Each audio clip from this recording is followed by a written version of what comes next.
بالکل آپ کا پوائنٹ آ گیا. چٹان صاحب یہ فرمائیے گا کہ آپ کے تحفظات آپ نے کہا دور کر دیں تو معاملہ چلے گا. آپ نے بالکل ایک پورے پروسیس کی طرف اشارہ کیا. پاکستان پیپلز پارٹی نے آئینی عہدے لیے نظام کو چلانا چاہتے تھے. ابھی بھی آپ رائٹ ڈائریکشن میں اشارے کر رہے ہیں کہ امن و امان ہونا چاہیے. جواب آپ نے غوث صاحب کا سنا. پوچھنا میں یہ چاہتا ہوں کہ اگر یہ آپ کے تحفظات دور نہیں کرتے تو ایک آواز یہ بھی آئی کہ پی ٹی آئی سے ایک الحاق کی آپشن بھی موجود ہے. تو کیا یہ اگر ان کی طرف سے پازیٹیو رسپانس نہیں آتا پاکستان مسلم لیگ نون کی طرف سے تو کیا یہ آپشن پیپلز پارٹی دیکھے گی یا اس پہ کام کرے گی کہ آئینی عہدے چھوڑ کے پاکستان تحریک انصاف کے ساتھ ان کی تحریک کا حصہ بنے یا انہیں سپورٹ کریں؟ یہ بھی ممکن ہے. دیکھیے جی، سیاست میں تو کچھ بھی ممکن ہے اور سیاست میں راستے بھی بہت ہوتے ہیں. سیاست میں کبھی راستے بند نہیں ہوتے ہیں.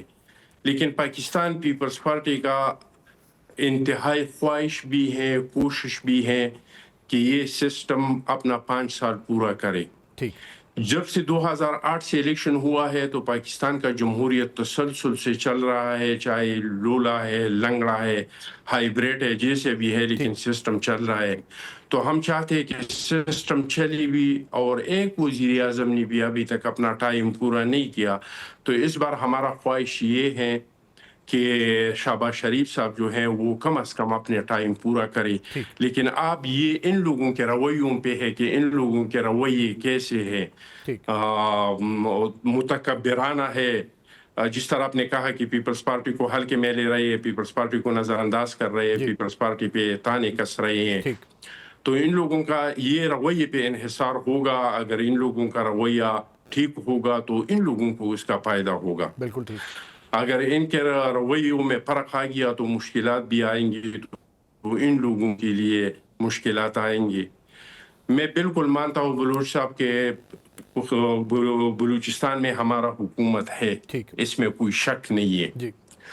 لیکن وہاں پہ دیکھ لیں کہ ہمارا وزیر اعلیٰ، ہمارے وزراء، ہمارے پارٹی کے لوگ یہ ریاست کے ساتھ کندھے سے کندھا ملا کے کھڑے ہیں. بالکل. لیکن آپ مجھے یہ بتائیں کہ کیا دہشت گردی صوبائی مسئلہ ہے؟ کیا یہ دہشت گردی کا مسئلہ صوبوں کی وجہ سے بنا ہے؟ یہ ہماری ریاست کے غلط پالیسیوں کی وجہ سے بنا ہے. آپ نے بڑی تفصیل سے اور یہ پالیسیاں جو ہے یہ مرکز حکومت درست کر سکتے ہیں. جی چٹان صاحب اور غوث صاحب کا شکریہ ادا کروں گا. آپ نے اپنے قیمتی وقت سے ہمیں نوازا. ناظرین یہاں وقت ہو گیا ایک شارٹ کمرشل بریک کا. جب واپس آئیں گے تو پروگرام کے دوسرے حصے میں ایران امریکہ کے اندر جو سچویشن ہے اس کو ڈسکس کریں گے.